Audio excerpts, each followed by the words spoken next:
em 7 segundos. No ar.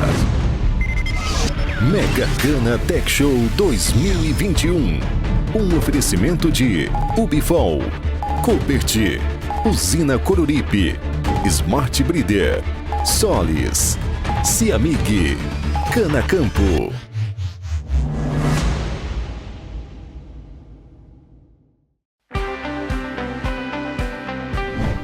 Olá, boa noite. Muito bom estar aqui em mais uma quinta-feira repleta de atrações. Melhor ainda saber que você está aí do outro lado da telinha nos prestigiando.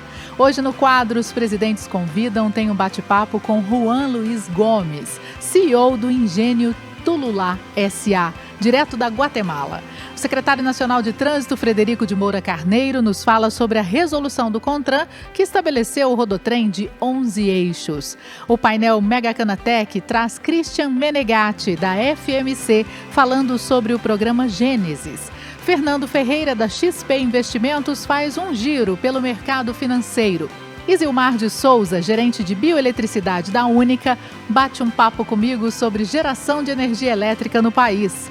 E ainda tem painel Dia de Mercado com as participações de João Borges, da Iara, Andressa Carneiro, da Copert e Rodrigo Pial. Também teremos uma entrevista com os dois baluartes do novo Código Florestal Brasileiro, Aldo Rebelo e Paulo Pial.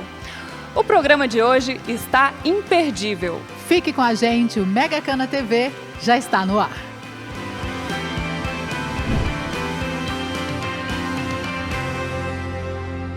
Para começar o programa, vamos ficar por dentro dos assuntos que estão em alta no mercado financeiro. Comigo, Fernando Ferreira, da XP Investimentos. Muito boa noite, Fernando. Obrigada pela sua presença aqui no Mega Cana TV.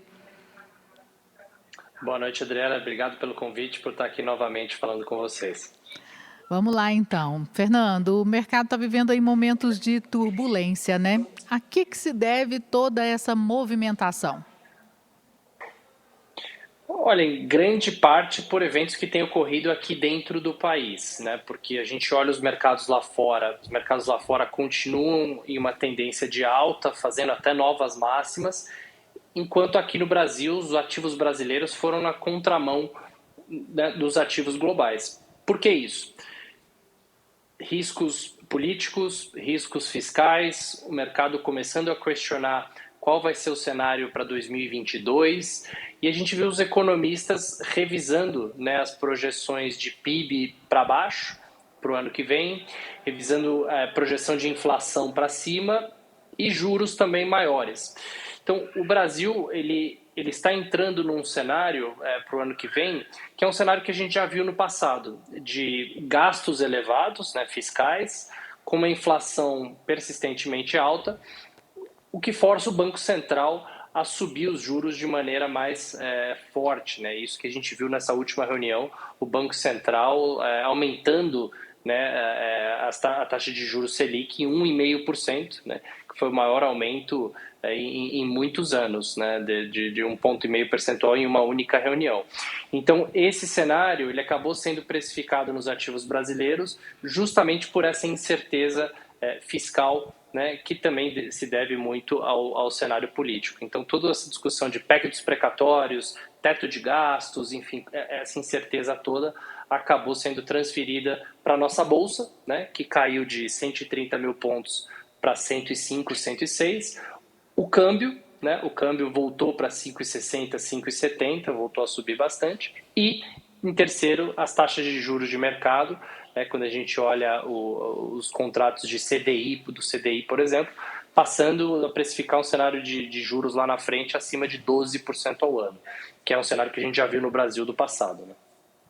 Você comentou aí a respeito da Bolsa, né? E os resultados da Bolsa brasileira não estão agradando os investidores.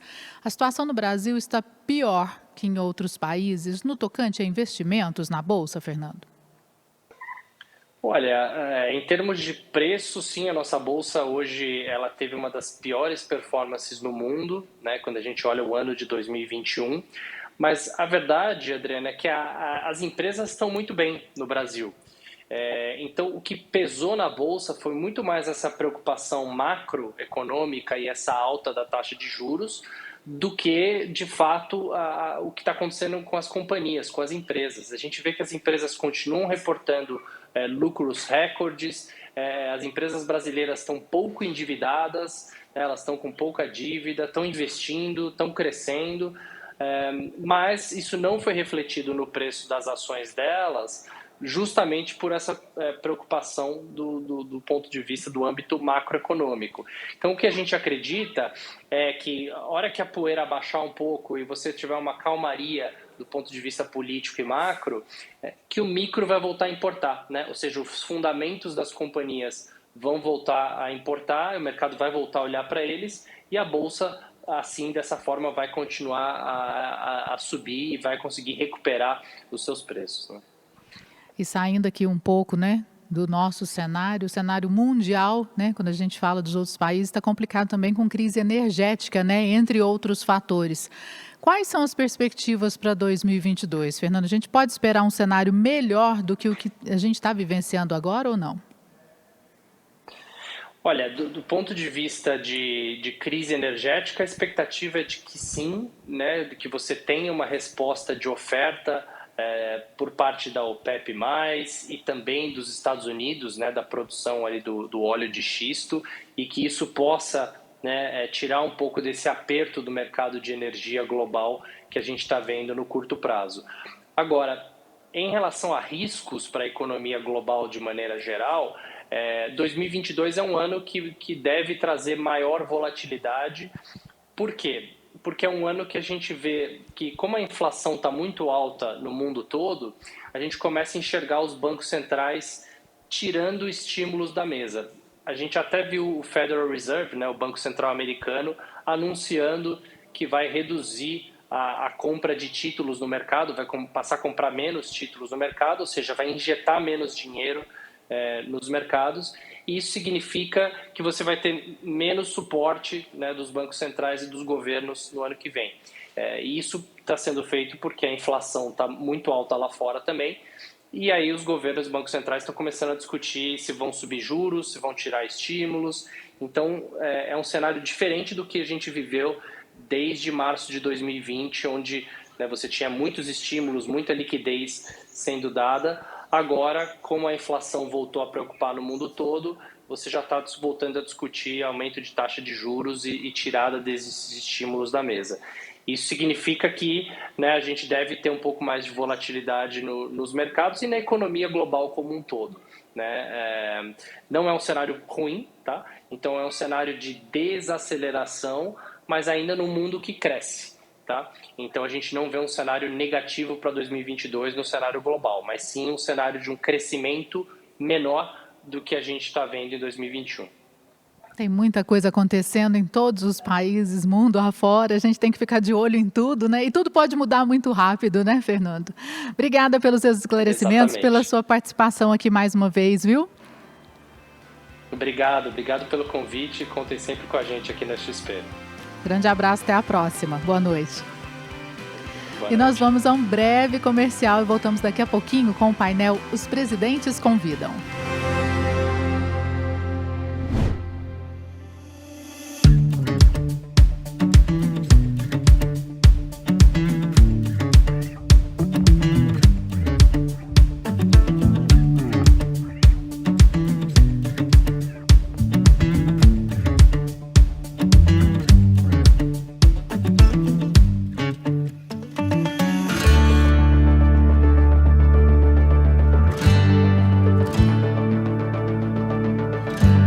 Atenção, produto perigoso de uso agrícola. Consulte um agrônomo. Venda sob receituário. Leia o rótulo e a bula. Olá, sou Kellen Severo, jornalista especializada em agronegócio e estou aqui para falar com você que sabe a importância de proteger a sua lavoura para colher mais produtividade e rentabilidade.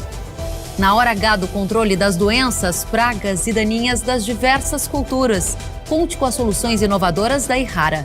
Na lavoura tem hora certa para tudo e tem Ihara para toda hora. Pode confiar.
das gramíneas.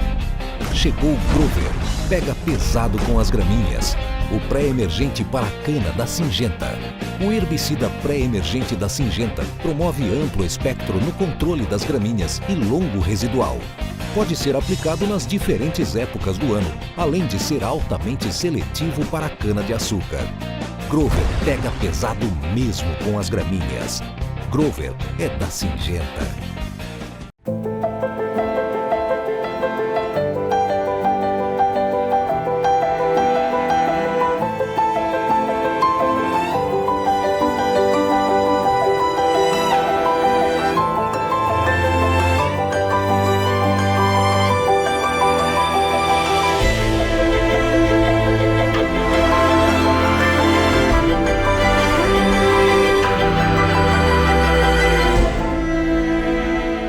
O que faz a vida evoluir são as constantes mudanças e a nossa capacidade de olhar para os desafios e transformá-los em inovação. Somos uma indústria de inovação. Aliamos a ciência e a prática, com pesquisa, sustentabilidade, operações inteligentes e presença em campo. Criamos soluções exclusivas que agregam mais vigor do começo ao fim da safra e garantem ganhos reais de lucratividade. Somos a Euroforte e vamos fazer você chegar mais longe.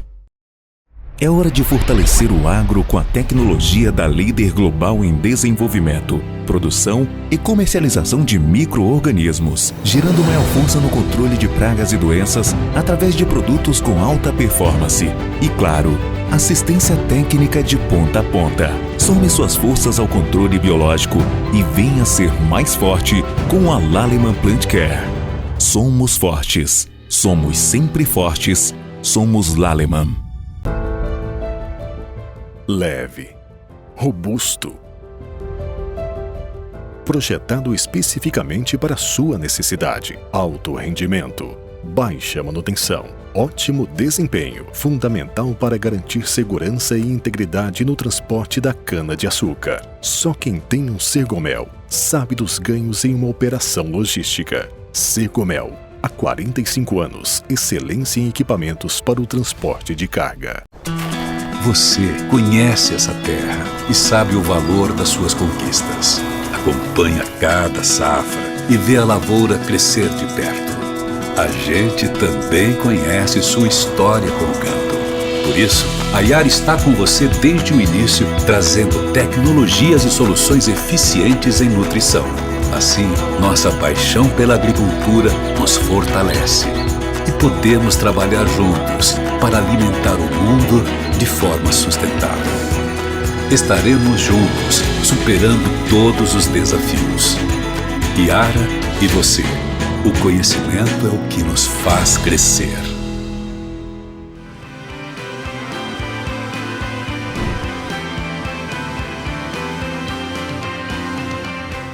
Já estão aqui comigo Daiane Frangiosi, presidente da Canacampo, e Juan Luiz Gomes, CEO do Engenho Tululá S.A., que nos fala diretamente da Guatemala. Muito boa noite, senhores. Ótima conversa para vocês. Boa noite, Adriana. Boa noite a todos que nos acompanham. Boa noite, Juan. Que prazer você estar aqui acompanhando a gente, aqui, participando do nosso evento aqui, né? Lendo um pouquinho da sua história, né? Trabalhou aí 9 anos aí no Engenho Madalena, né? Um trabalho belíssimo aí de acréscimo de produtividade, ganhos em açúcares. Aí chegou aí mais de 2 anos aí na Tululá, um engenho aí que você CEO, também fazendo um belíssimo trabalho nesse sentido aí de acréscimo de produtividade, redução de custo, qualidade da matéria-prima, mostrando aí o belíssimo trabalho que você vem fazendo e a importância da gente estar aqui hoje, né, conversando aqui, fazendo esse intercâmbio de informações, né, que isso é muito importante, saber o que o Brasil está fazendo, saber o que o país aí próximo da gente, a Guatemala, está fazendo aí no setor de cana-de-açúcar. Seja bem-vindo aí ao Mega Cana e que você continue aí nos futuros eventos, continuando com a gente aí também. Em relação, indo para a pergunta já em relação, assim, quais as perspectivas aí da cana-de-açúcar na Guatemala para essa safra e futuras safras aí, o que você está enxergando nesse sentido aí, o setor canavieiro aí no seu país?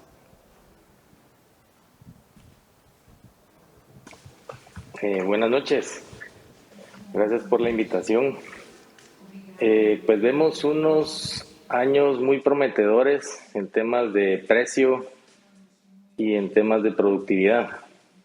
Nuestra zona central de la costa sur, Guatemala, donde está sembrada la mayoría de área con caña, este año que viene y los próximos en clima van a estar muy buenos, y el precio del mercado mundial ahorita vimos de que pues está incrementando considerablemente, y eso, al ser Guatemala un exportador importante, va a ayudar a la economía de los ingenios locales. Não, maravilha. A gente está vendo como um todo, né, o cenário, tanto aí quanto aqui no Brasil, bem promissor aí para a cana-de-açúcar, né? E em relação, quais os desafios aí na produção da indústria no país, relacionado ao manejo, relacionado a projetos de sustentabilidade que vocês estão focando?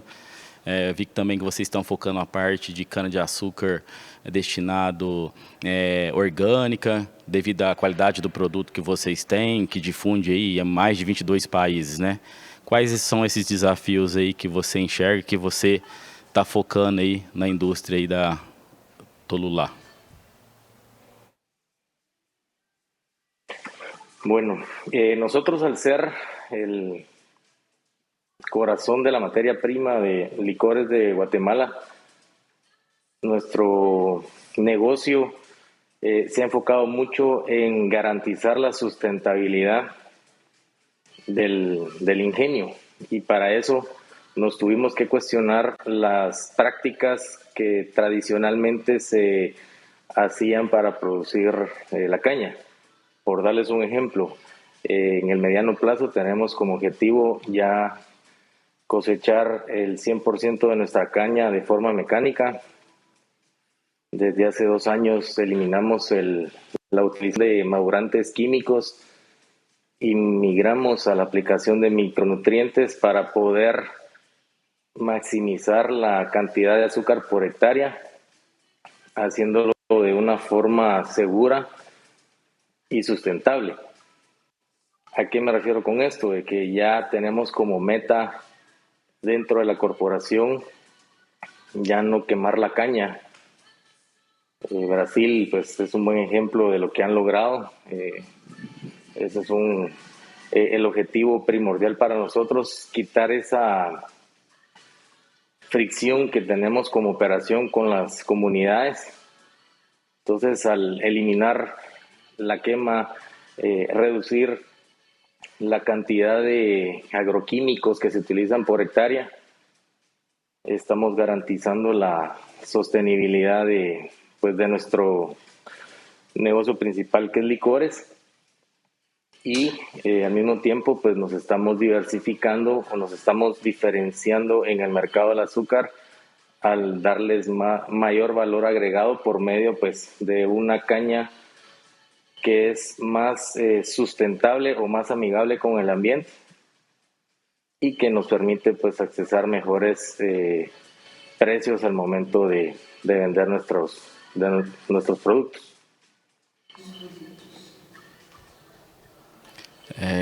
Muito bom. É um foco também aqui do Brasil, né? Buscar esse manejo mais sustentável. A gente está buscando um manejo mais na parte de biológico, esse manejo nutricional para melhorar a qualidade da matéria-prima aí que você citou aí, para melhorar a qualidade do açúcar, né? Como vocês têm um negócio de bebidas aí envolvido aí, exportar para vários países, é um ponto que a gente está vendo forte também nesses manejos sustentáveis aqui.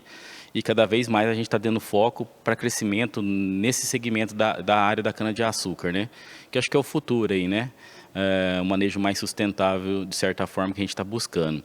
E diante de todo esse cenário aí, quais são os desafios aí para manter uma produtividade alta aí e com o importante, né? Com rentabilidade, né?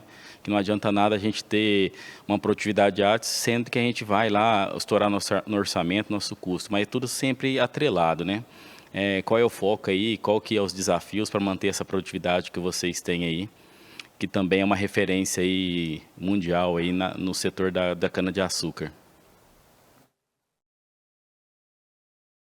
Sí, nosotros básicamente fuimos a impactar las labores que más importancia tienen en nuestro presupuesto. O sea, el costo de cosecha granel o manual versus cosecha mecanizada es significativamente menor. Eso nos hace que al final del día seamos más eficientes en costos. Al nosotros cosechar en verde, dejamos un alto porcentaje de materia orgánica que pues en el corto plazo vemos resultados que antes creíamos que no se podía, pero ese mulch nos permite mantener la humedad en los campos y el rebrote o la siguiente temporada pues viene más con un crecimiento más rápido. Al haber eliminado también los madurantes químicos, quitamos el daño en ese rebrote y al final pues hemos logrado incrementar entre 1 tonelada, 1,5 toneladas de azúcar más por hectárea. Entonces eso al final pues nos hace operativamente más competitivos y por otra parte pues el agua superficial en la zona donde se encuentra nuestro ingenio es muy limitada. Entonces nos ha obligado a tener que hacer inversiones en equipos de riego que nos permite mejorar la frecuencia del riego.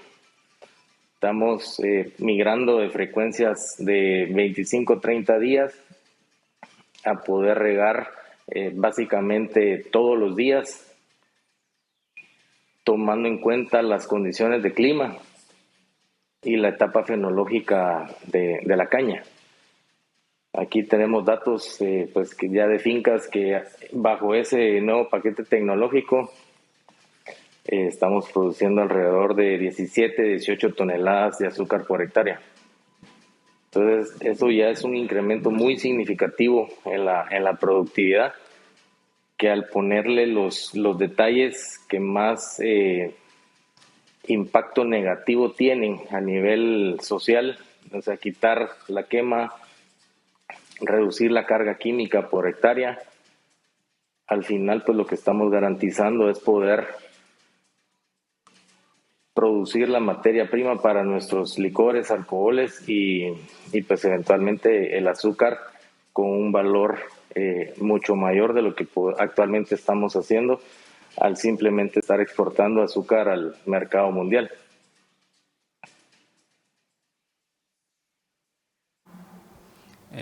Você mostrou um ponto bem bacana aí, é um dos pontos que o evento Megacana tem, trazer essas informações. Hoje, produzir cana-de-açúcar é por detalhe, né? E você está mostrando aí que o trabalho bem feito aí é por detalhe, enxergar os pontos certos, o que vai destinar no momento certo, o time correto de cada aplicação, cada produto, esse eu vou tirar vou garantir já um manejo mais sustentável, pensando na qualidade dos meus produtos, tanto no mercado interno quanto no mercado externo que vocês exportam, né? Então, tudo reforça aí que a gente vem buscando aqui também, é olhar para a cultura cana-de-açúcar no detalhe, né? E diante disso, assim, qual é a sua opinião na cadeia produtiva da cana-de-açúcar em si? Quais são os principais diferenciais entre a produção da cana-de-açúcar aí na Guatemala e comparado aqui no Brasil? O que você enxerga nesse ponto? Bueno, la diferencia básica es el tipo de suelos.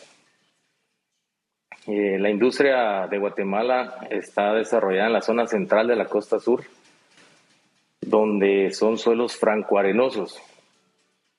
Ingenio Tululá tiene la peculiaridad que no está en esa zona, sino que nosotros estamos en una zona donde tenemos suelos arcillosos, similares a los de Brasil. Entonces, en la zona central, por el tipo de suelo, hay humedad natural. Nosotros le llamamos aporte capilar. En Tululá no tenemos ese beneficio. Entonces eso nos ha hecho migrar a manejar mejor ese recurso tan escaso cada día que es el agua. Aquí las pocas fuentes superficiales pues las tenemos que cuidar, y si no hay fuente superficial tenemos que perforar pozos. Entonces esos pozos nos proveen agua, pero a un costo completamente mayor a la realidad de los ingenios de la zona central.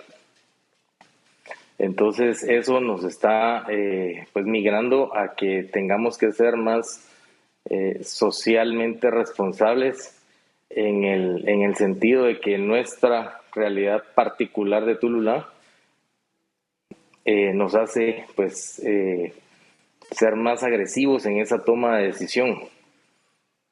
Y un reto importante también es que el cambio se tiene que dar a todo nivel de la organización. Aquí tenemos la ventaja de que tenemos desde los directores hasta los colaboradores de regadores, sembradores, los operadores de fábrica, cogeneración, todos ya estamos en esa línea, porque sí es un desgaste. Si no estamos alineados todos, pues llega un momento en que se desgasta la organización.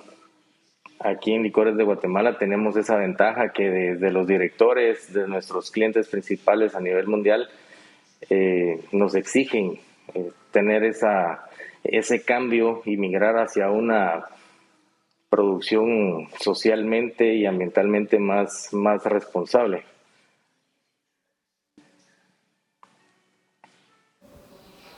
Com certeza é um ponto que você tocou, né? O recurso da água é um dos pilares mais importantes, né? Em relação aí aos projetos que vocês têm de irrigação, quantos por cento da área aí do engenho Tolulá aí é irrigado, ou vocês têm projetos de gotejo focado mais para frente? O que vocês pensam nesse sentido na parte de irrigação, sendo que a água é um fator determinante de produtividade, né? Actualmente el ingenio tiene 7.300 hectáreas, de las cuales el 70% tiene riego, pero temas de riego antiguos, donde pues la frecuencia del riego está entre 25 a 30 días en la misma área. Ahora estamos implementando estos nuevos sistemas de riego que nos permiten regar todos, tomando en cuenta condiciones de clima y la etapa fenológica del cultivo. Al mismo tiempo, ya no estamos utilizando diésel para operar los equipos de riego, sino que estamos integrando todo el sistema a Proingenio cogenera. Nosotros generamos energía en época de zafra.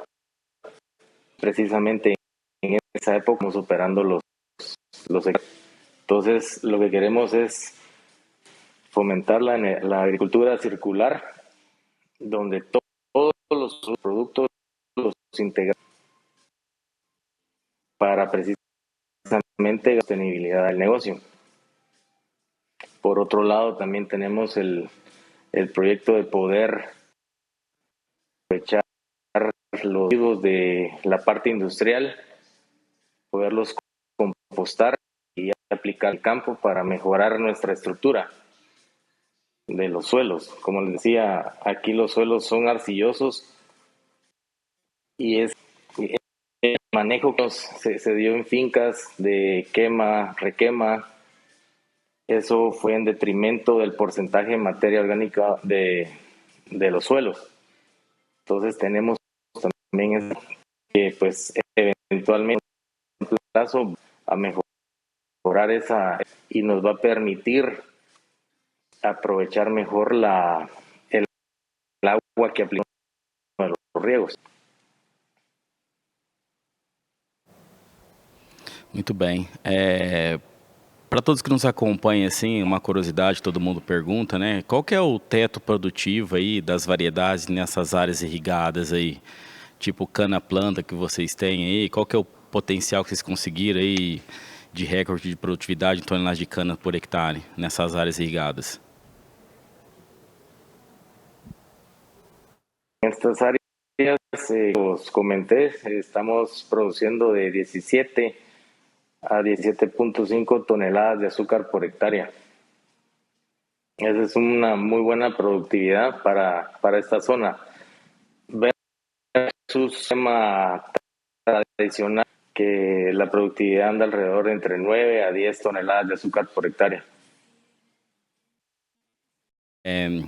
Agora a gente está chegando quase no final, assim, mas passa para a gente assim, uma visão aí do setor canavieiro, da América Central, da Guatemala em si, né? Uma visão geral aí sobre o setor e como que é esse setor aí na América Central para a gente. Hein?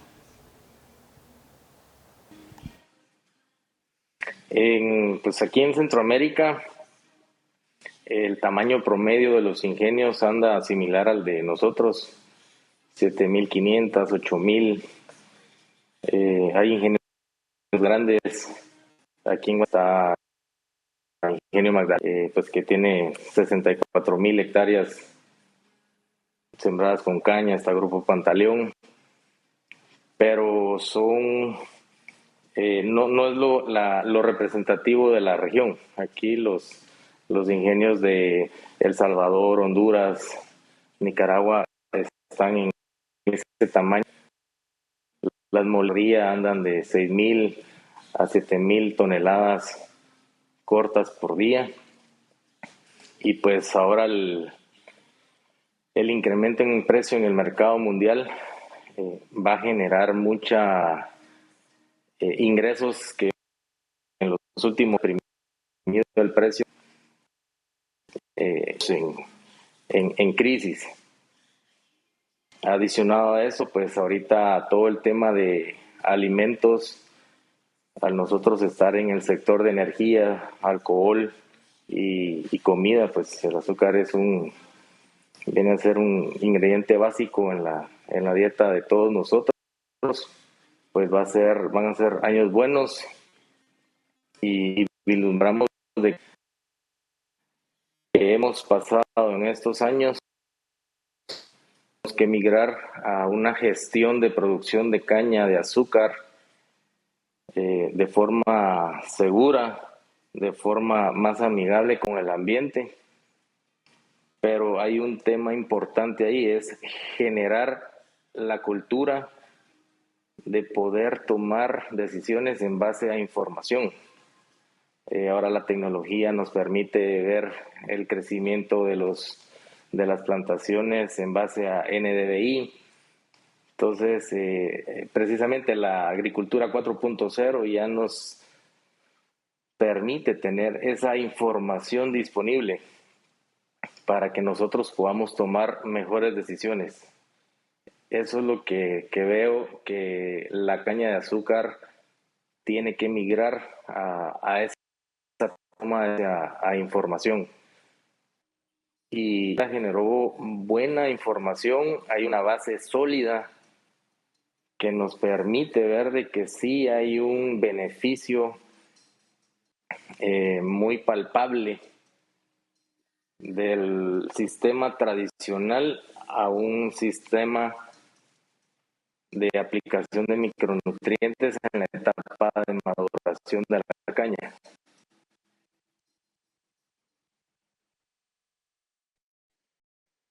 Como les digo, lo tenemos cana-de-açúcar é uma quebra de paradigmas, né? Final, pues, mudar o conceito de como olhar a cultura, isso é muito importante, né? Trazer conceitos de outras culturas que a gente está bem mais evoluído e trazer para dentro da cultura da cana-de-açúcar. Tem muita tecnologia para ser difundida, discutida e para aprimorar cada vez mais essa busca de produtividade com rentabilidade. Juan, infelizmente nosso tempo terminou, foi um excelente painel, essa troca de informação, esse bate-papo, esse intercâmbio que a gente tem. Gostaria de te agradecer fortemente, estender o convite para os próximos eventos do Megacana, que você continue com a gente até o final do ano, até 9 de dezembro, toda quinta-feira, a partir das 19 horas, o horário de Brasília, né? Daqui do Brasil, a gente entra no ar aí com o nosso evento. E para você, assim, deixar o convite que volte mais vezes e também deixar o convite para vir para o final do Megacana, no dia 9 de dezembro aqui. E com certeza trazer uma maravilhosa garrafa daquele rum maravilhoso que vocês têm, né? Usar a capa lá, trazer para a gente aqui, comemorar aqui o sucesso do evento. Um grande abraço. Gostaria de deixar as considerações finais para você aí, desse nosso bate-papo.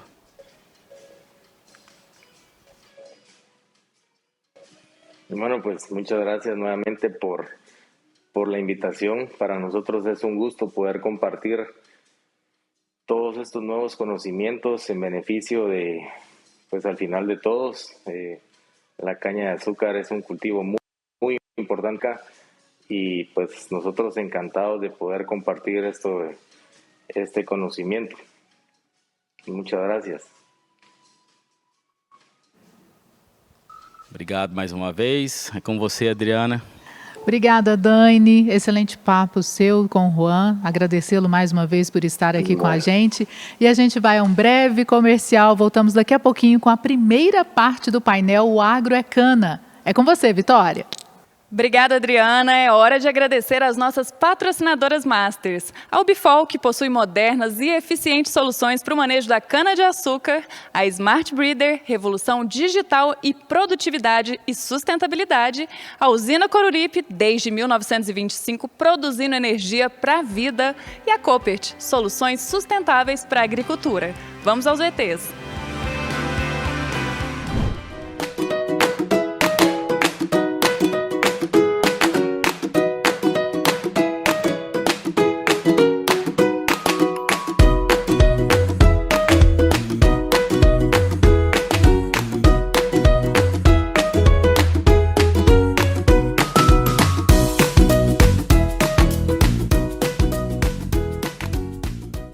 Cada vez mais a Ubifol se conecta com seus clientes dia a dia, criando uma proximidade de coparticipação e também busca, junto aos seus colaboradores, inovações e tecnologia aplicada ao campo, atendendo cada necessidade em tempo real. É nossa responsabilidade ofertar soluções através de nossos produtos que gere confiança, transparência e lucratividade. Somos a Ubifol.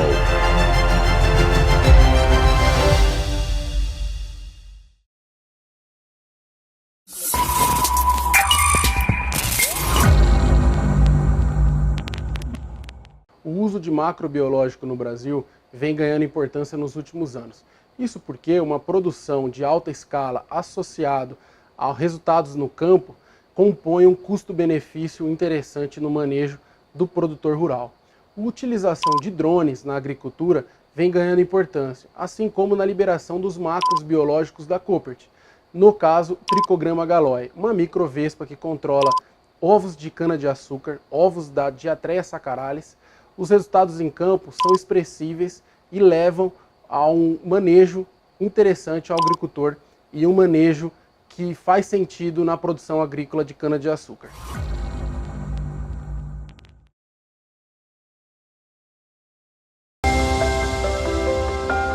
Instabilidade, imprevisibilidade, insegurança, preocupação.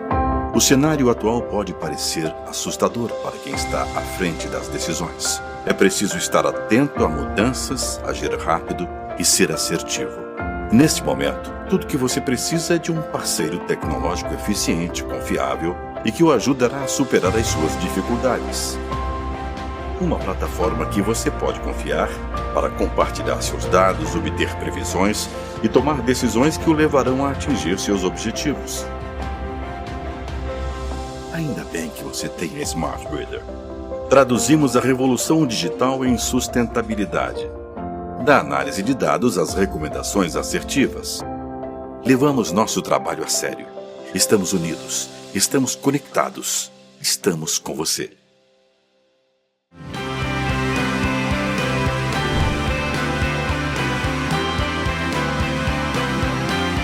Para abrir o painel O Agro é Cana de hoje, estamos com o senhor Frederico de Moura Carneiro, secretário nacional de Trânsito, que vai bater um papo comigo sobre como foi o processo de aprovação da resolução CONTRAN número 872, que estabeleceu o rodotrem de 11 eixos.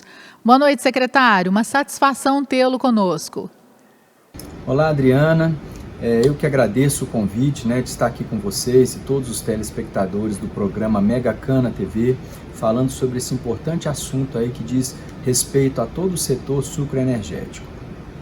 Secretário, para a gente começar então, a liberação dos veículos de 11 eixos e 91 toneladas, conhecidos como super rodotrem, era uma demanda forte do setor sucroenergético. Mas qual o impacto que terá essa mudança? Bom, se trata de um pleito antigo, tinha uma resolução anterior de 2016 que tratava desse assunto, mas ela teve alguns questionamentos judiciais a respeito da confiabilidade na segurança desse tipo de combinação. E agora, o CONTRAN editou essa resolução, como você mencionou, no dia 20 de setembro foi publicada essa importante resolução, que traz aí com toda a segurança a possibilidade da circulação de combinações de veículo de carga composto por 11 eixos, e com capacidade de carga de até 91 toneladas, para fazer o transporte de cana-de-açúcar pelas rodovias e vias do nosso país. Com essa medida, a gente tem então um ganho expressivo da eficiência logística no transporte de cana-de-açúcar.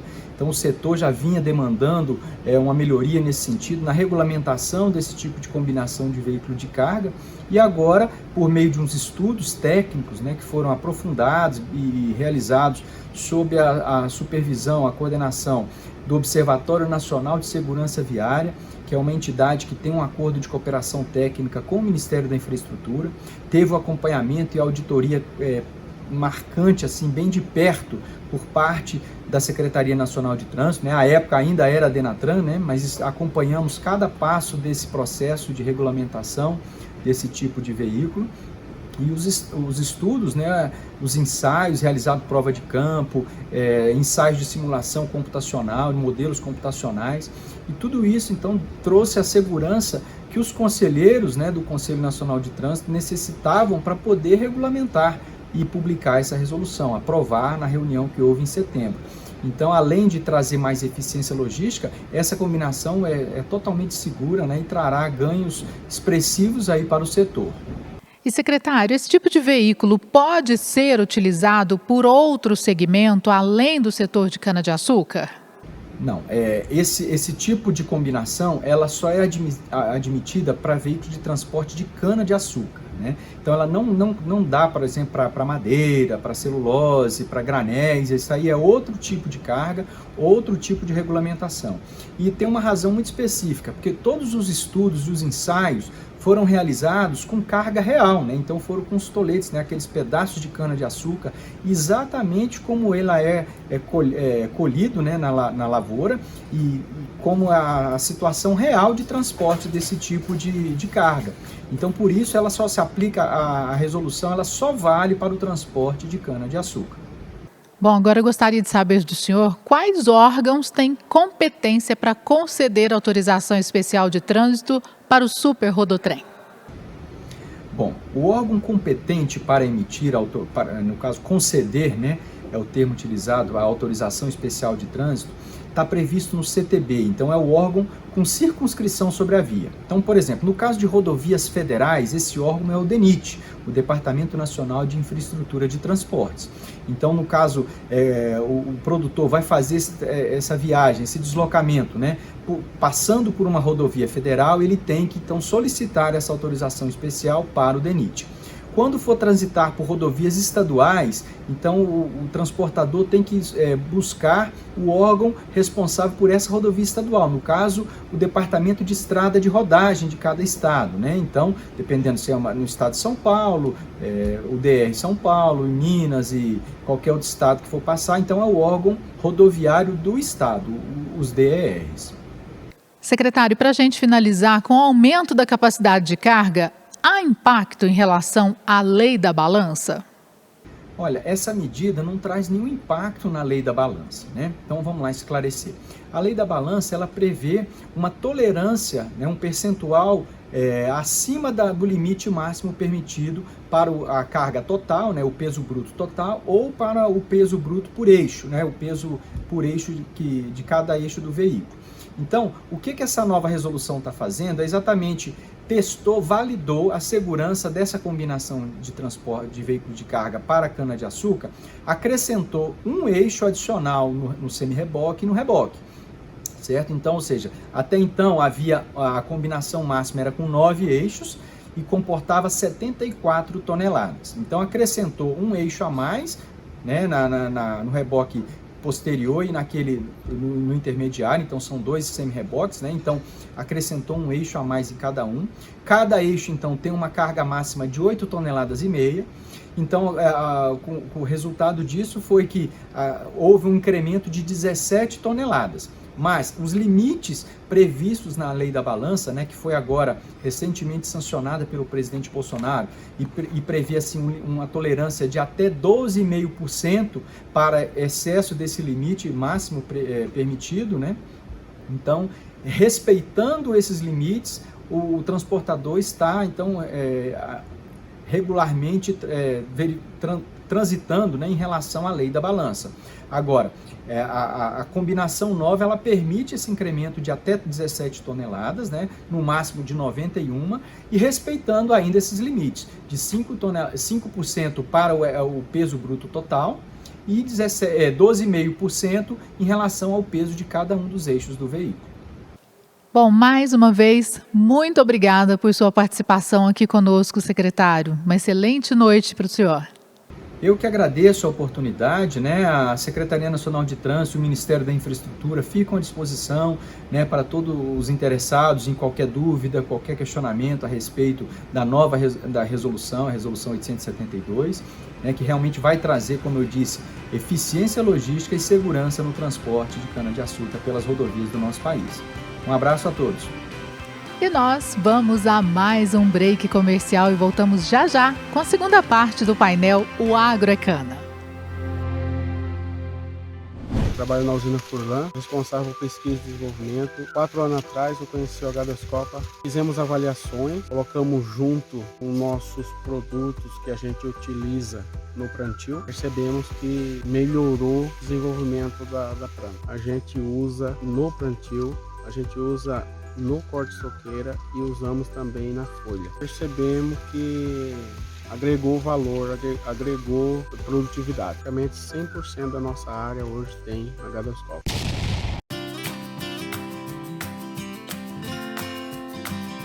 Oh, meus amigos do agronegócio, beleza? Aí aqui é o Mato Grosso. Eu já sou parceiro da Copercana, graças a Deus sou muito bem atendido e recomendo a você procurar a Copercana em Sertãozinho. Um forte abraço do Mato Grosso. Costuma com nós. Sabia que o etanol ajuda a reduzir 89% da emissão dos gases do efeito estufa? Etanol vem da cana-de-açúcar e contribui para a qualidade do ar. Por isso, onde tem cana, tem energia, tem FMC. Sabia que a biomassa é uma fonte sustentável de energia elétrica? Ela emite 14 vezes menos CO2 do que as fontes fósseis. Biomassa é bioeletricidade, é cana-de-açúcar. Por isso, onde tem cana, tem energia, tem FMC. Sabia que a FMC é uma das grandes parceiras da cana-de-açúcar no Brasil? Estamos juntos do produtor buscando novas tecnologias e serviços para o melhor manejo e desenvolvimento do setor. Afinal, cana é a cultura do Brasil que nunca para. Onde tem cana, tem energia, tem FMC.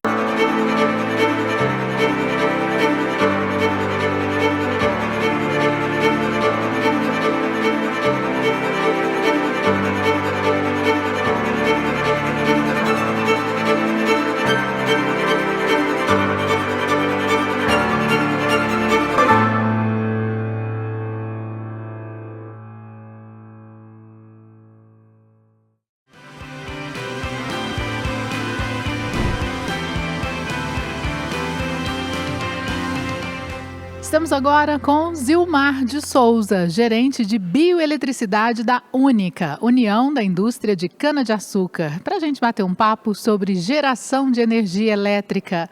Boa noite, Zilmar. Muito obrigada pela sua presença. Boa noite. Eu que agradeço aí o convite. Zilmar, diz para a gente, então, nesses tempos de crise hídrica, o que pode ser feito para aumentar a geração de energia elétrica no nosso país? É uma crise hídrica que é a pior série histórica desde que nós começamos a medir no setor elétrico na década de 30. Isso fez com que houvesse necessidade do despacho de térmicas, de quase todas as térmicas convencionais, disponíveis, mais caras e poluentes, e também houve a necessidade de você pedir aí o apoio das energias renováveis, e a biomassa prontamente pôde aí, ao longo deste ano, ajudar a tentar contornar essa questão da crise hídrica, promovendo uma geração acima do esperado, através de um incentivo que teve por parte do governo de aquisição de energia emergencial, da energia renovável a partir da biomassa. Então, a biomassa está ajudando muito a contornar essa situação crítica que estamos vivenciando, não só neste ano, mas também a preocupação agora já começa, Adriana, com o ano de 2022. E a biomassa novamente vai poder ajudar de forma bastante significativa. Só para você ter um número em mente, a nossa geração, a geração do setor sucroenergético, a partir da biomassa da cana para a rede elétrica no Brasil, representa entregar o equivalente a 5% do consumo nacional de energia elétrica no Brasil, um país continental como o nosso, Adriana. Quando a gente fala do tamanho do nosso país, 5% não é pouca coisa não, né? E como é que você vê esse cenário aí de crescimento do uso da biomassa para os próximos anos? Arrisca aí em quantos anos a gente consegue dobrar esse número?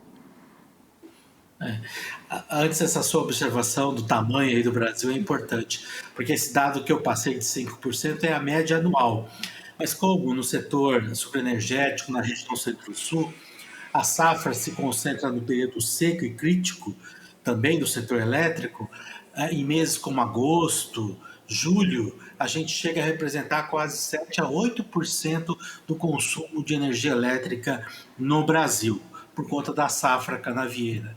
Então, realmente, é uma energia renovável, muito bem-vinda. E aproveitando a sua pergunta, sua ótima pergunta, Adriana, a gente espera que a gente consiga aí ter um crescimento mais robusto nos próximos anos, porque o que nós estamos aproveitando é ainda apenas 15% do nosso potencial. Ou seja, se o ano passado nós geramos 22.600 gigawatt-hora para a rede, poderíamos ter gerado 151 mil gigawatt-hora, 7 vezes mais, isso com a mesma biomassa, porque eu estou olhando a safra do ano passado, Adriana. Então, você vê um enorme potencial, uma enorme avenida que temos ainda para trabalhar dentro aí do setor sucroenergético com a biomassa, gerando energia elétrica para a rede. Tá aí mais uma boa notícia para esse setor sucroenergético, mais uma participação do setor na nossa economia, na geração de energia, né? Zilmar, muito obrigada pelas suas informações e pela sua participação aqui com a gente nesta noite. Eu que agradeço e uma boa noite a todos. Boa noite, grande abraço. Gente, vamos a mais um intervalo e voltamos daqui a pouco com Christian Menegatti no painel Mega Cana Tech. Vitória, com você.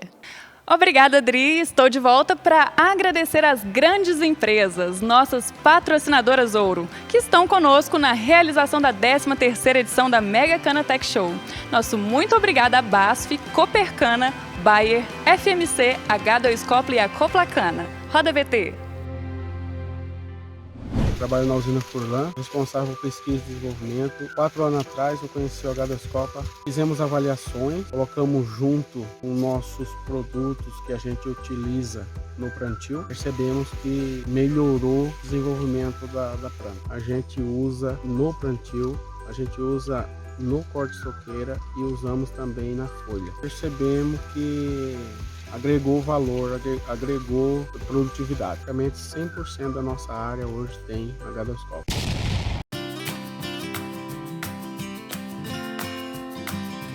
Oh, meus amigos do agronegócio, beleza? Aí aqui é o Mato Grosso. Eu já sou parceiro da Copercana. Graças a Deus sou muito bem atendido e recomendo a você procurar a Copercana em Sertãozinho. Um forte abraço do Mato Grosso. Costuma com nós. Sabia que o etanol ajuda a reduzir 89% da emissão dos gases do efeito estufa? Etanol vem da cana-de-açúcar e contribui para a qualidade do ar.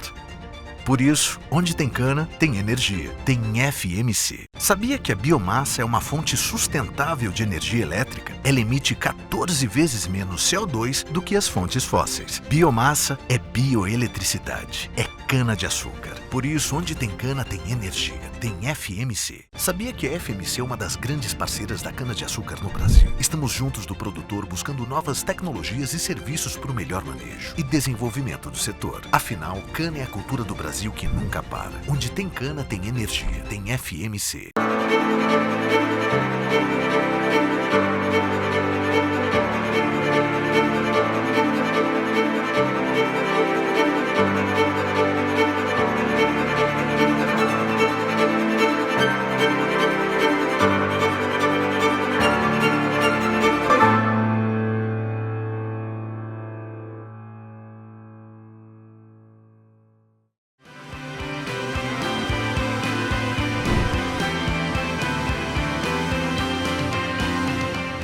Em nosso painel Mega Canatech de hoje, temos a presença de Christian Menegatti, gerente de marketing de cana-de-açúcar. Boa noite, Christian. Obrigada pela sua presença aqui com a gente. Olá, Adriana. Obrigado. É um prazer estar aqui com vocês. Boa noite a todos. Vamos lá então, Christian. Conta pra gente, como a FMC pode ajudar o agricultor a alavancar a sua produtividade no próximo ano ou nos próximos ciclos da cana, né? Explica melhor pra gente aí esse programa Gênesis. Então, Adriana, produtividade, né, está sendo a palavra da moda aí dos últimos tempos, né? E um dos motivos principais é que, assim, nunca a gente teve um período assim tão promissor de preços para cana-de-açúcar, né? Quem vem acompanhando aí tem visto que muitas das consultorias estão falando aí de 3 a 4 anos de bons preços para as commodities ligadas à cana-de-açúcar e, consequentemente, para a cana-de-açúcar, né? Isso devido ao consumo de açúcar no mercado externo e também internamente o nosso etanol, que está retomando aí o consumo no momento pós-pandemia. Mas para que o agricultor possa aproveitar tudo isso, ele precisa ter cana, né? Ele precisa alavancar a sua produtividade para que ele possa surfar nessa onda de bons preços, né? E o manejo dessa cultura é um ponto principal, né? E nós da FMC nós temos o programa Gênesis, que contempla alguns dos nossos principais produtos, né? Entre eles o Altacor, utilizado no suco de plantio, que vai controlar nematóides, vai controlar cupins, e também a broca da cana. A gente não pode esquecer que o nematóide, o Altacor é sistêmico, ele vai subir, vai fazer o controle da broca. Temos o quartzo, que faz o controle de nematóides. Uma cana produtiva, ela tem que ter raízes livres de nematóide, né? O CID, que é o nosso promotor de crescimento e também um produto que faz o controle do estresse abiótico para a planta, e o Authority, o nosso fungicida. Selando esse pacote, nós temos que fazer o controle das plantas daninhas. E aí nós temos a dobradinha de Boral e de Reator, né, ou o Stone, dependendo da época do uso. Quando a gente faz o uso desse pacote, Adriana, nós temos um canavial mais vigoroso, nós temos um canavial com uma sanidade melhor, porque o momento do plantio, né, a gente está falando da cana-de-açúcar, que é uma cultura de 5 anos, uma cultura semi-perene. Então, é crucial que o momento de instalação, a gente está fazendo como se fosse um alicerce, né? Fazendo uma genealogia aqui, fazendo uma comparação, a gente tem que fazer esse alicerce bem feito, porque nós vamos ficar com essa cultura implantada ali por 5 anos, na primeira, na segunda e na terceira soca. Então, assim, uma base muito bem feita é sucesso para um canavial produtivo. E a proposta do Gênesis é justamente que o canavial possa expressar o máximo possível do seu potencial produtivo. E para que, claro, o agricultor possa ter a sua receita e se beneficiar desse momento que nós estamos vivendo. Esse programa Gênesis não é um pacote, não, um super pacote, pelo que você está falando para a gente, né? Christian, quero te agradecer pelas explicações, pelos esclarecimentos aí para o nosso público, viu? E agradecer a sua participação aqui. Ótima noite para você. Nós que agradecemos, Adriana, e eu, em nome da FMC, agradeço a todos. É um prazer poder estar mais uma vez aqui com vocês. Um abraço para você, até a próxima. Até logo, boa noite. E vamos a mais um break comercial. Voltamos com o painel Dia de Mercado, com os representantes da Yara e da Koppert.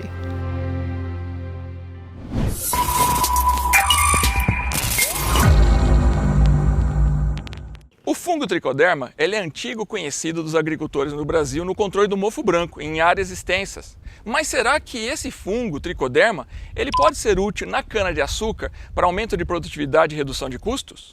Na cana-de-açúcar, tricoderma ele é usado no plantio e nas soqueiras para o controle de doenças de solos e também para o controle e repelência de nematóides importantes nessa cultura. Mas ele não faz só isso.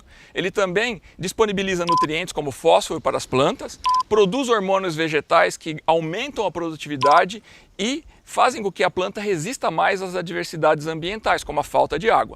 Então o tricoderma sim, ele pode ser usado em cana de alta performance, com baixo custo e compatível com diversas tecnologias existentes na atualidade.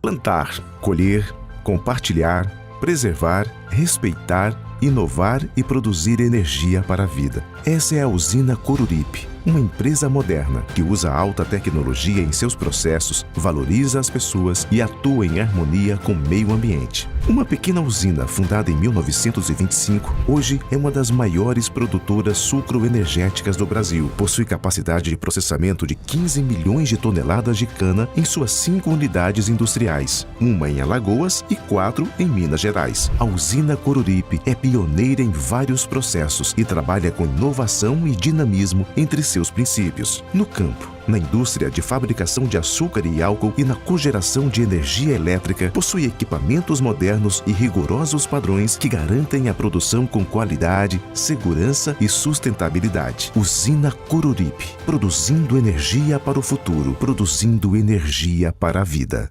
Cada vez mais a Ubifol se conecta com seus clientes dia a dia, criando uma proximidade de coparticipação e também busca, junto aos seus colaboradores, inovações e tecnologia aplicada ao campo, atendendo cada necessidade em tempo real. É nossa responsabilidade ofertar soluções através de nossos produtos que gere confiança, transparência e lucratividade.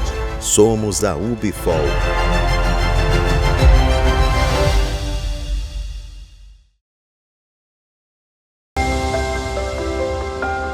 Instabilidade, imprevisibilidade, insegurança, preocupação. O cenário atual pode parecer assustador para quem está à frente das decisões. É preciso estar atento a mudanças, agir rápido e ser assertivo. Neste momento, tudo que você precisa é de um parceiro tecnológico eficiente, confiável e que o ajudará a superar as suas dificuldades. Uma plataforma que você pode confiar para compartilhar seus dados, obter previsões e tomar decisões que o levarão a atingir seus objetivos. Ainda bem que você tem a Smart Reader. Traduzimos a revolução digital em sustentabilidade. Da análise de dados às recomendações assertivas. Levamos nosso trabalho a sério. Estamos unidos, estamos conectados, estamos com você.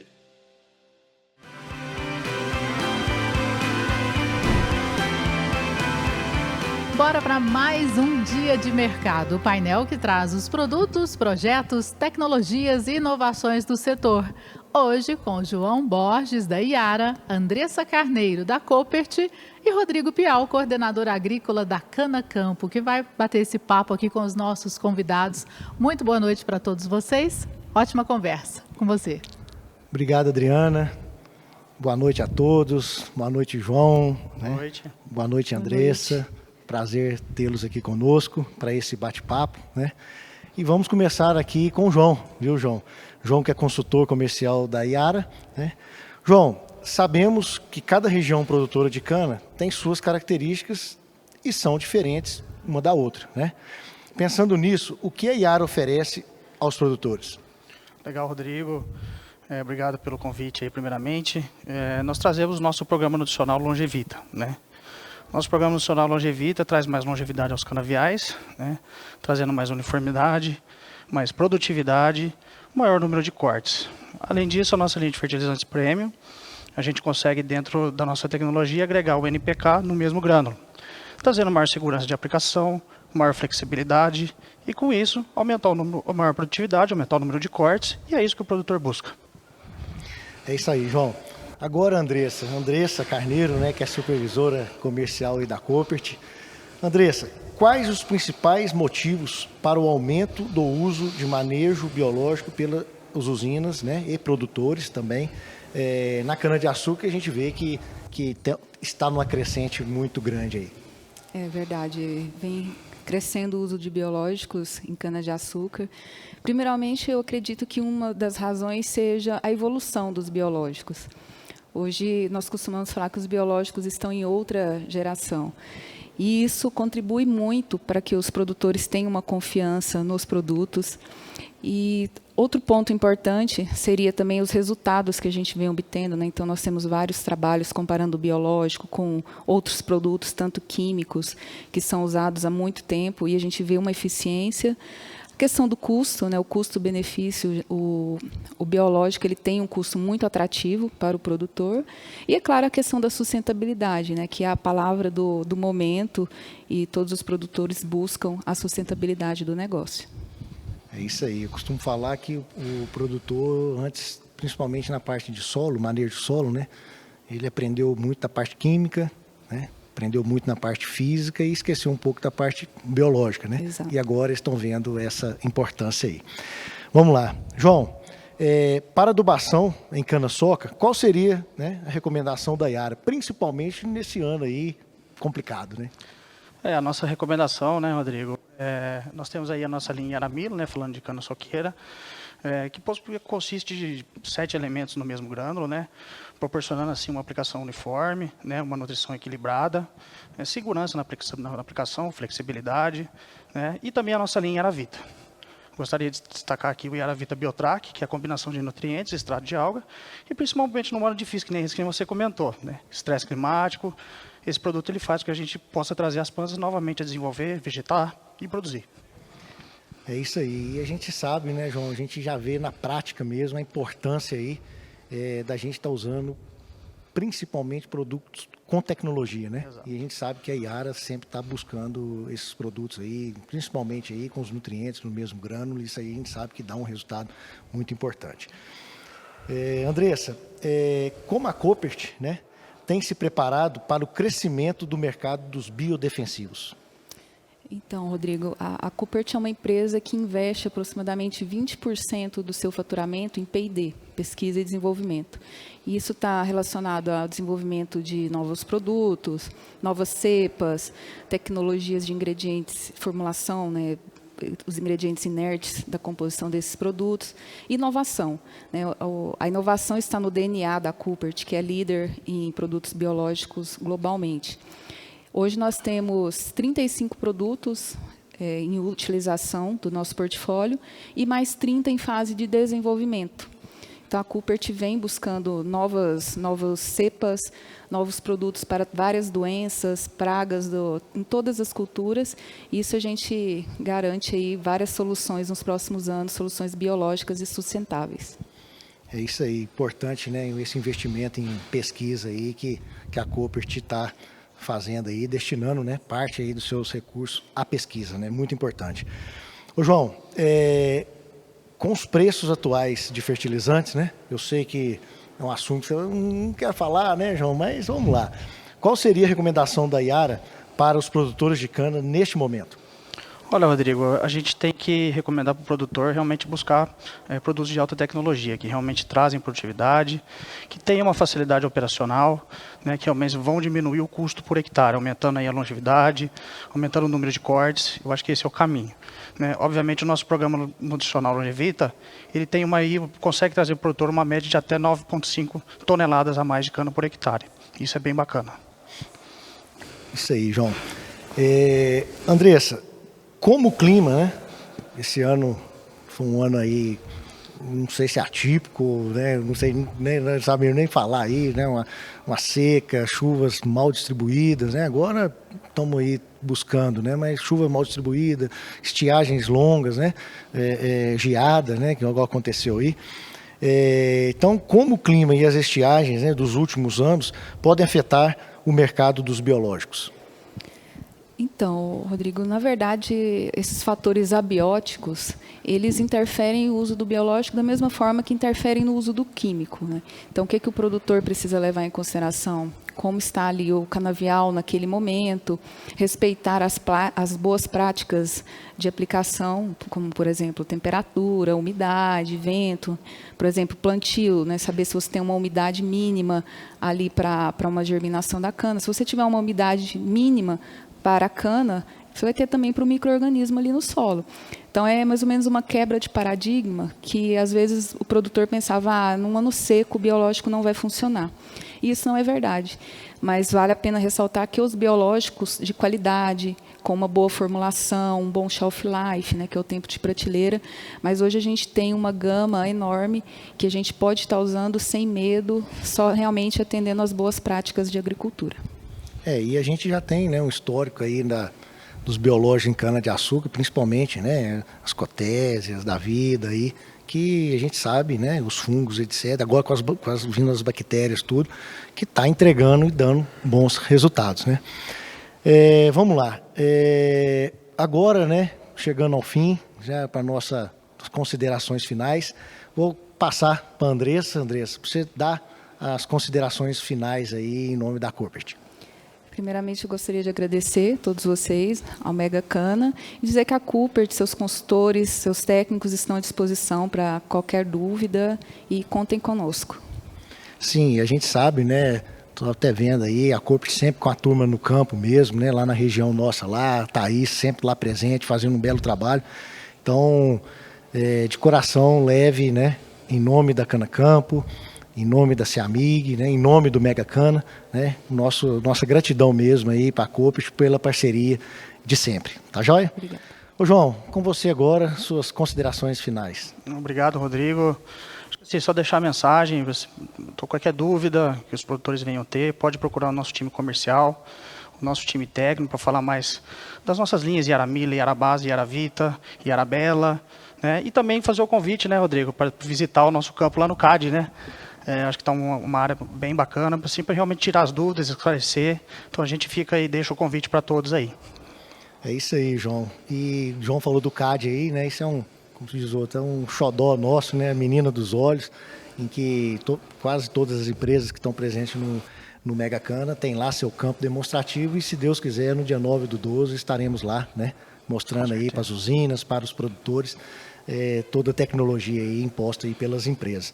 João, mesma coisa, muito obrigado, leve nossa gratidão aí em nome do evento, do Mega Cana, da CEAMIG, da Cana Campo, né?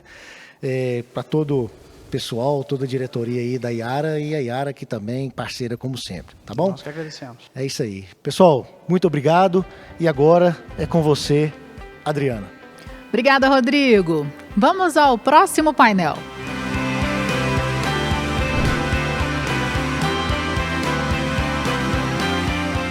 As questões ambientais são sempre motivo de preocupação e discussão também. O Código Florestal existe justamente para determinar normas sobre a proteção da vegetação nativa em geral, incluindo áreas de preservação permanente, de reserva legal e de uso restrito, bem como a exploração florestal, o fornecimento de matéria-prima florestal, o controle da origem dos produtos florestais, o controle e prevenção dos incêndios florestais e a previsão de instrumentos econômicos e financeiros para o alcance dos seus objetivos. Para conversar conosco sobre o novo Código Florestal brasileiro, estão comigo o ex-deputado federal Paulo Pial e o ex-ministro Aldo Rebelo. Muito boa noite, senhores. Prazer recebê-los aqui no nosso Mega Cana TV. Boa noite, boa noite. Boa noite, Paulo. Boa noite. Pessoal, estamos aí em plena COP26, né? Cerca de 200 países discutindo o clima na Escócia, se não me engano, até o próximo dia 12. E discussão importantíssima, né? Que a gente vem vendo as mudanças climáticas, os objetivos dessas discussões aí, né? Sempre mudam, né? De conferência para conferência. Vamos falar do nosso Código Florestal brasileiro, então, nosso novo código, e vocês foram importantíssimos, né? 2 relatores desse nosso documento, que é um dos mais modernos do mundo, a gente pode dizer, né? Vamos dar uma volta ao passado, antes de falarmos de COP, Paulo? Como é que foi aí a criação do nosso novo código, né? A gente sabe que o Código Florestal brasileiro, ele data de 1965, ficou 12 anos parado, né, na Câmara dos Deputados. Como é que foi esse trâmite aí para, em 2009, começar toda essa movimentação para a formulação desse documento e a aprovação dele sair em 2012? Bom, primeiro dizer da alegria de estar aqui no maior evento, né, sobre cana do Brasil, né? Tá de parabéns a todos os envolvidos, sobretudo a nossa Cana Campo, que é uma associação de produtores rurais para fornecer cana para a usina.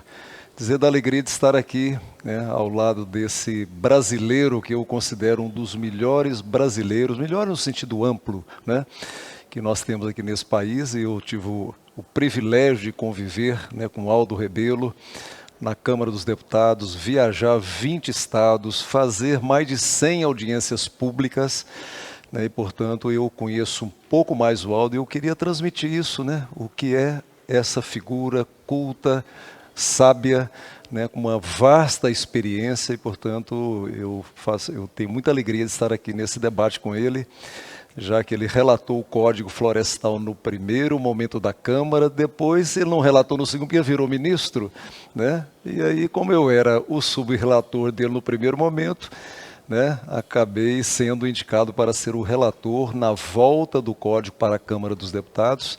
Ficou mais ou menos um ano, né, na minha mão, e a gente conseguiu, né, com a contribuição do Senado, evidentemente, que houve, né, mas a gente conseguiu fazer alguma coisa que é a melhor lei ambiental do mundo, e nós não podemos abrir mão dessa prerrogativa, porque hoje ela satisfez, né, aos produtivistas e satisfez aos ambientalistas. É alguma coisa incrível, mas só para voltar ao tempo, né, o primeiro código ambiental, eu diria assim, que tratava mais um aspecto das águas, ele é de 1934, mas o Código Florestal mesmo, ele é de 1965, né, vigindo, né, em pleno 2008, 2009, né, ou seja, a norma precisava de ser ajustada.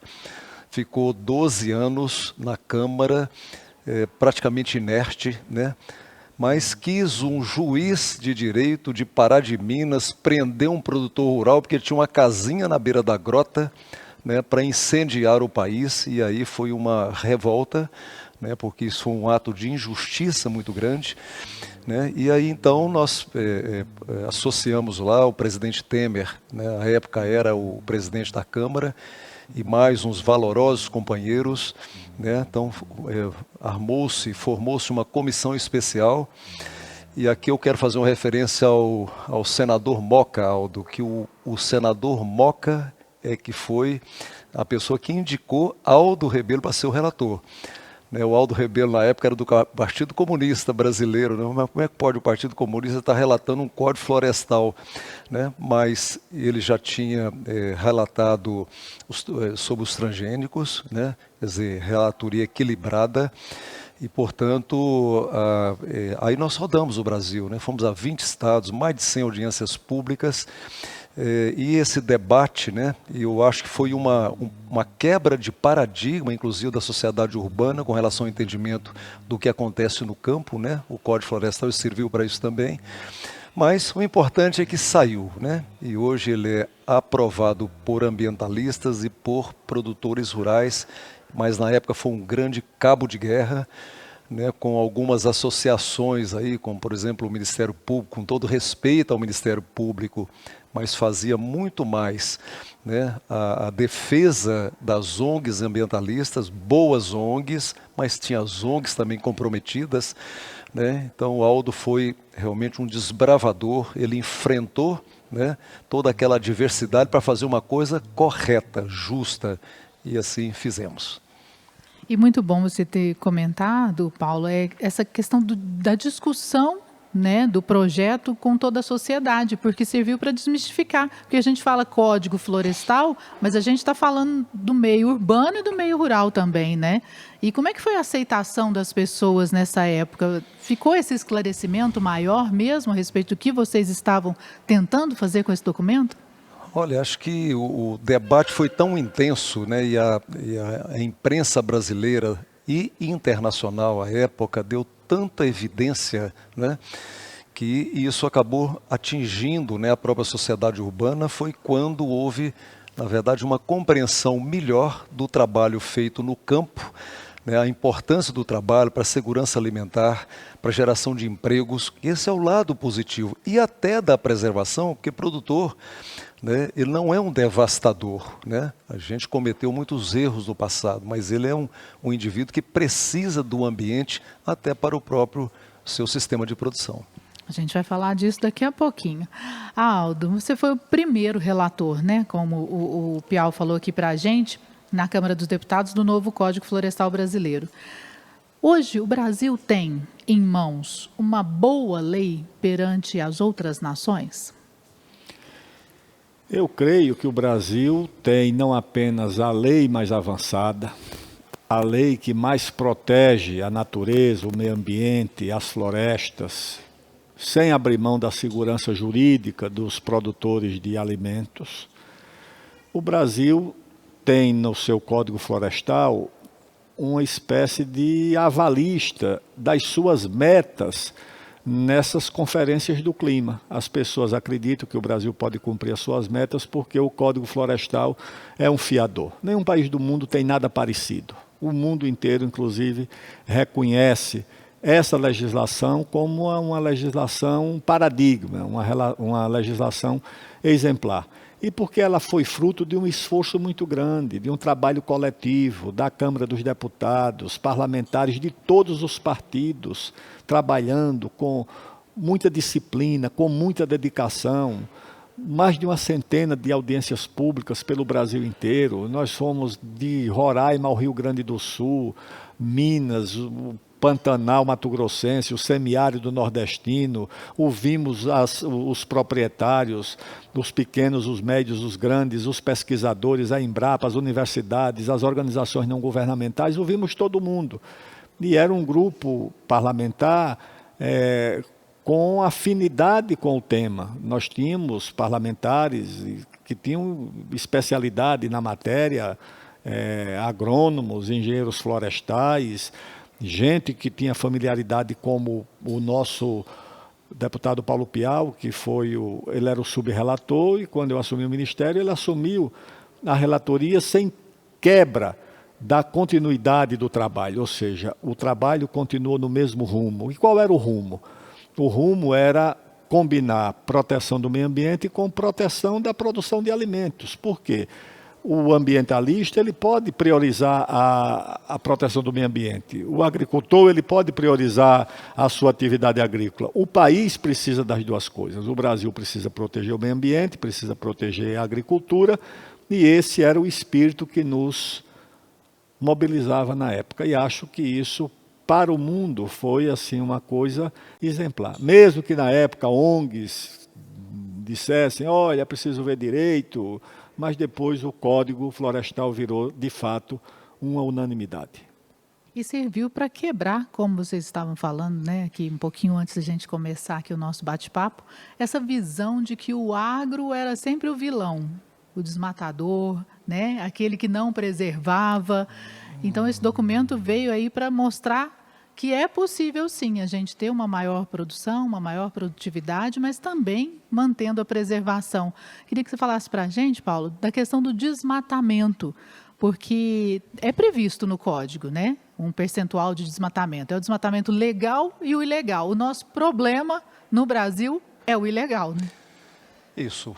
Desmatamento ilegal é crime, né? Lugar de criminoso é na cadeia e pagando multa pelo erro que cometeu. Então isso não tem que discutir, né?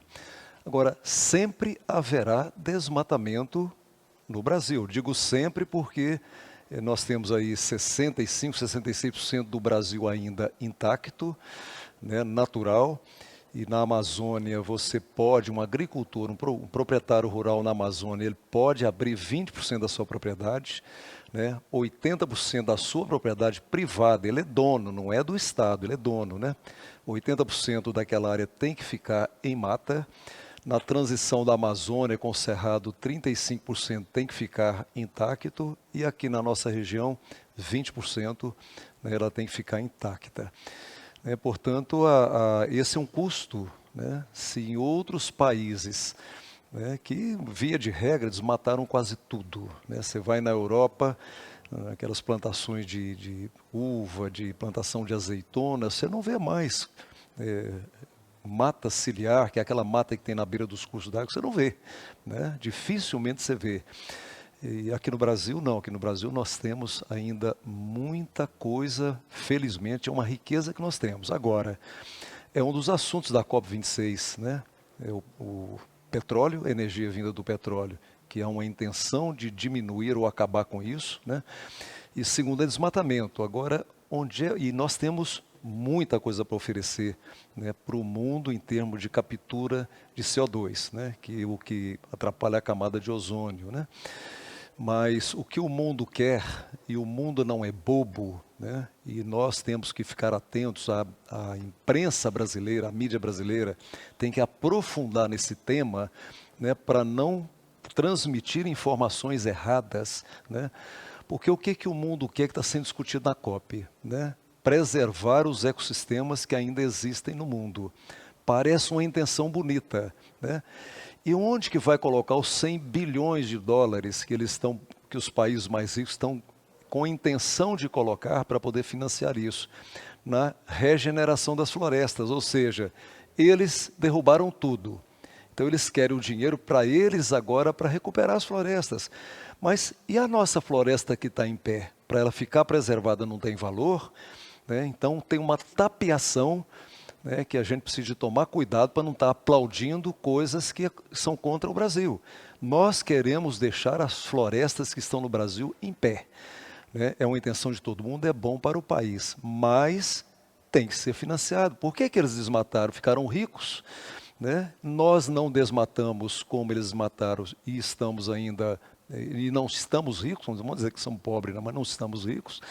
Então não é justo a intenção da COP26 de não pagar, financiar pela mata que está em pé. Aldo, voltando a falar da COP, né? O nosso Código Florestal Brasileiro é um bom argumento para o Brasil lá fora, para apresentar para esses quase 200 países que estão participando? Temos a cartilha do como fazer e fazer bem nas mãos para mostrar para todo mundo? O Brasil já é um excelente argumento. Um país que tem mais de 80% de sua matriz energética renovável, ou seja, que não depende exclusivamente dos combustíveis fósseis, do carvão, do petróleo, do gás, como a maioria do mundo depende, isso já é uma referência para o mundo. Um mundo que se depara com uma crise muito grave, porque as energias verdes não responderam pela demanda e pela expectativa alimentada. Então, o resultado disso é um choque de preço nos combustíveis fósseis, o petróleo, o gás, o carvão, tudo isso nas alturas, e sem investimentos suficientes para essas energias chamadas renováveis, para essa matriz energética verde. Não tem investimento suficiente. O Brasil, então, é uma referência. E o Código Florestal é uma garantia. Por quê? Porque, em primeiro lugar, ele protege, ele dá segurança de que a nossa biodiversidade, as nossas áreas verdes estão protegidas como nenhum lugar do mundo protege. Você tem 80% em 2/3 do território brasileiro, que é a Amazônia. Você não pode usar 80% da sua propriedade. Isso não existe em nenhum lugar do mundo. O americano pode usar 100%, o europeu, o sueco, o francês. Na Amazônia nós só podemos usar 20% e 80% é destinada à proteção do meio ambiente. Nas outras regiões, 35% no Cerrado, 20% na Mata Atlântica, no Pantanal, no Pampa. Ou seja, o Brasil, além disso, obriga aquele que, depois de fazer o cadastro ambiental rural, que é uma espécie de um inventário, depois desse inventário você vai prestar contas. Então, você precisa completar a sua área de proteção permanente ou a sua reserva legal. Você tem um prazo para fazer isso. Aí você entra no programa de regularização ambiental. Só isso vai oferecer novos milhões de hectares de vegetação nativa que o mundo não tem onde buscar e que o Brasil vai oferecer. Portanto, o Brasil é um paradigma, ele é um exemplo. Só quando nós nos atrapalhamos na diplomacia, tá certo, é que nós perdemos esse protagonismo. Mas o Brasil não tem por que estar no banco dos réus do debate sobre o clima. O nosso lugar é na ponte de comando. Mas, infelizmente, a situação do Brasil e os erros da nossa diplomacia levaram o nosso país a ficar numa situação desconfortável. Vocês que estiveram aí, né, no início... Você me permite? Pois não, claro. Entrar. O que a COP está direcionando? Para as energias chamadas de energias limpas, renováveis, né, Aldo? Só para completar o raciocínio do ministro Aldo, né? E aí entra a solar, entra a eólica, né, que são intermitentes, né, em termos de produção, mas tem a biomassa, né, que é a terceira energia, né, que estão recomendando como energia limpa. E aí entra a cana, com o álcool, tudo a ver aí com o nosso setor. E entra a geração de bioeletricidade, né?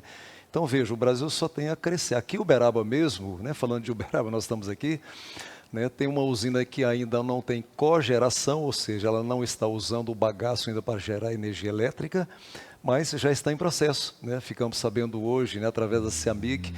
Então, isso é muito bom, quer dizer, uma energia limpa que a COP está recomendando. Então, o Brasil, né, como disse o ministro Aldo, através da regularização ambiental que já praticamente começou, que é uma oferta de um projeto do produtor aos órgãos ambientais para ele recuperar, né, a sua reserva legal ou a sua área de preservação permanente.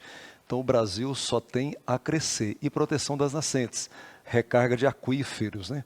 Então, água é um problema do mundo hoje. Então, o Brasil, como disse o ministro Aldo, só tem bons exemplos de aqui para frente para mostrar para o mundo. O que eu ia perguntar para vocês era o seguinte, né? Como vocês estavam lá na elaboração desse documento, que é aprovado em 2012, de lá para cá ele não sofreu tantas alterações. Eu gostaria de saber, na opinião de vocês, o que falta, já que temos leis tão bem elaboradas, tão bem embasadas, para que elas sejam de fato cumpridas à risca, que a gente pare de ser visto lá fora, né, Aldo, como esse vilão do desmatamento, porque se a gente tem esses percentuais, se eles não são cumpridos, alguém está falhando em alguma ponta. O que falta para a gente levar o código à risca? Eu creio que o Brasil fez uma opção, na minha opinião, errada, na relação do Estado com a questão ambiental, que é o que nós chamamos de comando e controle. Ou seja, o Estado brasileiro acha que vai melhorar a situação do meio ambiente com um talão de multa e uma autuação no agricultor. Eu creio que o trabalho devia ser o da extensão, o da educação, o da orientação.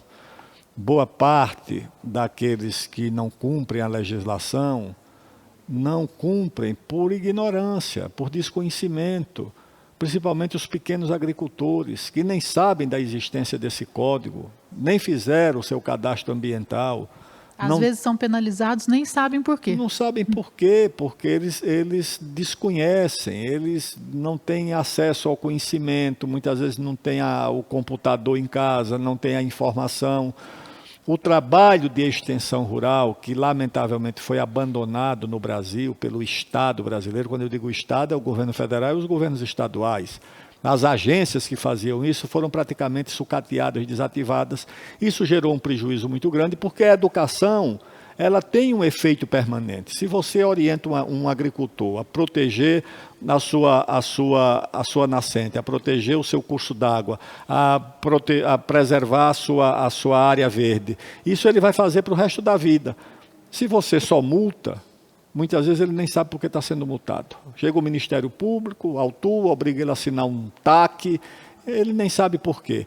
Então eu creio que o Estado brasileiro precisa substituir a orientação, o comando, não é acabar com a multa, nem com a punição do criminoso, é retomar um papel que o Estado já valorizou e já teve, que é o da extensão rural, ou seja, o da orientação, o da educação, que hoje o agricultor não tem mais. Ele vai ter que perguntar as coisas muitas vezes para o vendedor, na casa da lavoura, da agricultura, ele pergunta a informação porque o Estado não tem mais esse papel, infelizmente.